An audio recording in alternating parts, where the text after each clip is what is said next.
नमस्कार दोस्तों, स्वागत है आपका एग्जाम बुक चैनल में। दोस्तों यूपी पुलिस आपका जो है सब इंस्पेक्टर का रिजल्ट अब आ चुका है और जो भी प्रक्रिया थी वो भी पूरी हो चुकी है।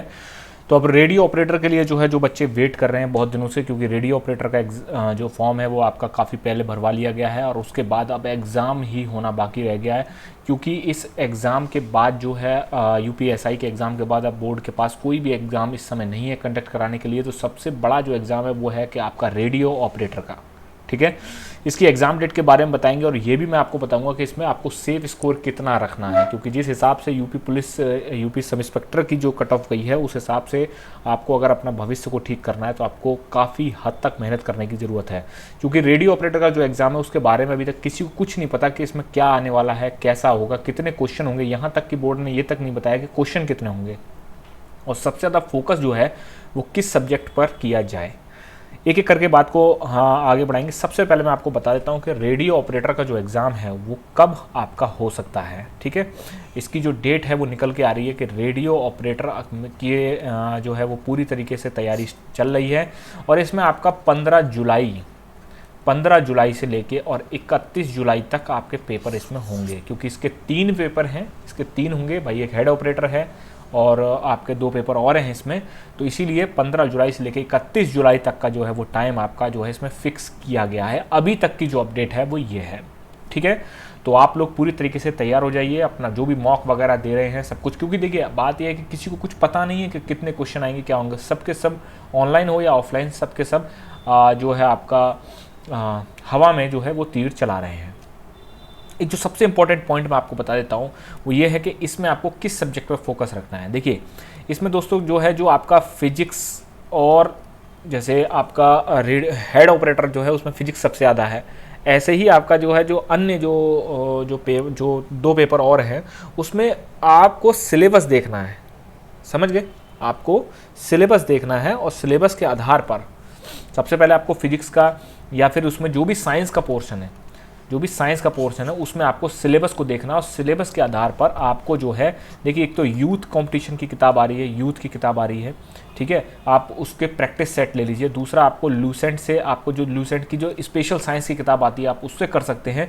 और भी मार्केट में रेडियो ऑपरेटर की किताबें बहुत कम सीमित मात्रा में मौजूद हैं। तो कोई ऐसी किताब लीजिए जिसने साइंस स्पेशली साइंस जो है वो बना रखी हो। क्योंकि मुझे ध्यान है रेडियो ऑपरेटर के लिए जो है वो साइंस के लिए यूथ कंपटीशन की किताब जो है वो इस समय मार्केट में अवेलेबल है। तो आपको ये चीज़ देखनी है। उसके बाद आपको जो है देखिए जिन्होंने दरोगा की तैयारी कर रखी है और जो हेड ऑपरेटर की तैयारी में कूद रहे हैं उनके लिए ये है कि हिंदी, आपकी रीजनिंग और आपका मैथ, ये तो हो गई कॉमन। ठीक है, जीएस के पार्ट में इन्होंने साइंस को और इंक्लूड कर दिया है। ठीक है, तो साइंस को इन्होंने इंक्लूड करा है जीएस के पार्ट में। तो आप ये लगा सकते हैं कि लगभग 50-50% का वेटेज हो जाएगा इसमें। ठीक, तो हिंदी जिनकी तैयार नहीं है वो हिंदी तैयार कर लें। क्योंकि देखिए ये जो हिंदी होता है ना, ये आपका सिलेक्शन आपका कराता है। ठीक है, इतना ध्यान रखना है, हिंदी सिलेक्शन कराता है। हिंदी क्योंकि यूपी के जितने भी एग्ज़ाम होते हैं उसमें 99% एग्ज़ामों में आपका हिंदी मांगा जाता है। और दरोगा की भर्ती में भी अगर आपने हिंदी में बहुत अच्छा स्कोर कर रहे हैं, क्योंकि रीजनिंग और मैथ ज़्यादातर बच्चे कर ले जाते हैं। ठीक, इसमें आपका जो है ये लोग उतना खिलाड़ीपंती नहीं दिखाएंगे जितना इन्होंने दरोगा में दिखाई है। कंपटीशन भी बहुत कम है। जो बच्चे कॉर्पोरेट सेक्टर में हैं और जिन्होंने जो इंजीनियर्स हैं जो अपनी जो है नौकरी कर रहे हैं 20,000, 30,000, 40,000, 50,000 की, उन्होंने भी अगर फॉर्म भर दिया है इसमें, तो वो लोग भी आप ध्यान रखिए। हिंदी की तैयारी आप अच्छी कर लीजिए। रीजनिंग और मैथ तो ऑब्वियसली से अगर आप इंजीनियरिंग स्टूडेंट हो तो आपकी ठीक ही होगी। ठीक है, और जिन्होंने जो है बाकी कोई भी जो भी इसमें डिग्री और डिप्लोमा मांगा हुआ है कोई भी है, और बाकी का साइंस इस पे फोकस भी आपको रखना पड़ेगा क्योंकि इसमें आपका न्यूमेरिकल्स भी आ सकते हैं, इतना ध्यान रखना। इसमें न्यूमेरिकल आने के भी चांसेस बनते हैं। तो जो सिलेबस दे रखा है स्टिक टू सिलेबस के हिसाब से अपने आप को रीड करिए, अपने आप अपना वो करिए। उसके बाद आपका जो है एग्जाम में किसी प्रकार की गलती नहीं होगी। आगे बढ़ते हैं, देखते हैं कि सेफ स्कोर क्या रहेगा इसका। भाई जिस हिसाब से जो है आप मेहनत कर रहे हैं, तैयारी कर रहे हैं, सेफ स्कोर क्या कर रहेगा। तो देखिए फॉर यूआर कैंडिडेट, इसमें AWS इंक्लूडेड नहीं है। यूआर कैंडिडेट के लिए मैं आपको बता देता हूँ कि आपको 300 प्लस का स्कोर रखना है एट एनी कॉस्ट। कुछ भी करके आपको 300 प्लस का स्कोर रखना है, अदरवाइज आप बाहर होने के सबसे ज़्यादा। देखो जब DVPST का जो रिजल्ट आया था UPSI में, तो उस टाइम बहुत बच्चे खुश हो रहे थे कि 36,000 में नाम आ गया, लेकिन भाई रिजल्ट तो 9.5 का ही आया। फेल तो आप भी कहलाओगे, फेल वो भी कहलाए जिन्होंने रिटन नहीं क्वालिफाई करा, और फेल आप भी कराओगे जिन्होंने रिटन क्वालिफाई नहीं करा। ठीक है, आप DVPST का एडमिट कार्ड लेके थोड़ी ना घूमते रहोगे, ये देखते मेरा DVPST का भी आया था। ठीक, पास या फेल, ये दो ही चीज़ें ऑप्शन होती हैं, और इसके अलावा तीसरा ऑप्शन कुछ नहीं होता है, समाज यही समझता है। ठीक, उसके बाद आप जो है EWS कैंडिडेट और OBC कैंडिडेट की जो कट ऑफ है वो लगभग सेम जा रही है, तो आपको यहाँ पर 290 प्लस का ही स्कोर हर हालत में करके चलना पड़ेगा। ठीक, फॉर SC एंड ST उनको मैं ये कह देता हूँ, SC ST में आप लोग 270 प्लस अगर आप लेके चल रहे हैं तो श्योर शॉट फाइनल सिलेक्शन होने के चांसेस काफ़ी ज़्यादा बढ़ जाते हैं।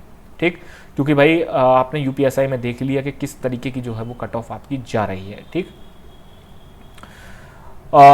इसके बाद मैंने आपको ये बता दिया, सेफ स्कोर बता दिया, सब्जेक्ट पर किसको फोकस रखना है ये भी मैंने आपको बता दिया। समय काफ़ी कम है इस समय। ठीक है, आप लगा लीजिए कि अगर आप अभी लगा लेना हो तो अगर 15 तारीख से भी अगर आपके होते हैं पेपर, 15 तारीख से भी स्टार्ट होते हैं या 20 तारीख से स्टार्ट होते हैं, तो अप्रॉक्सीमेटली आपके पास 25 दिन बचे हैं।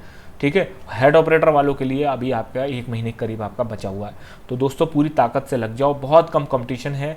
अगर आप सीरियस कैंडिडेट होके थोड़ा आपका लक साथ दे दिया तो फाइनल सिलेक्शन हो जाएगा। रेडियो ऑपरेटर की भर्ती मच बेटर है सब इंस्पेक्टर से। ठीक है, तो अपना दिल छोटा मत करिए। जो भी आप जिसका सिलेक्शन नहीं हुआ है तो वो बिल्कुल भी ये ना सोचे कि नहीं कर सकते। और आपका जो है ये रेडियो ऑपरेटर वैसे भी 10 साल 12 साल में एक बार वैकेंसी आती है, इससे अच्छा लेके ख़त्म करो। लाइफ सेट आपकी, 10 to 5 की नौकरी है, कोई टेंशन नहीं, कहीं तुम्हें डंडा नहीं पटकना है, कहीं रातों में तुम्हें कहीं जाना नहीं है। ठीक है, ना तुम्हें दिन की धूप में खड़े होना है कहीं, कोई टेंशन नहीं है, अपना आराम से ऑफिस की जॉब है ये। ठीक, वर्दी की वर्दी मिलेगी और टशन का अपना अलग रहेगा। ठीक है दोस्तों, तो जो भी अपडेट होगी वो आपको तुरंत बताई जाएगी। अभी तक के लिए फर्दर यही अपडेट थी। धन्यवाद।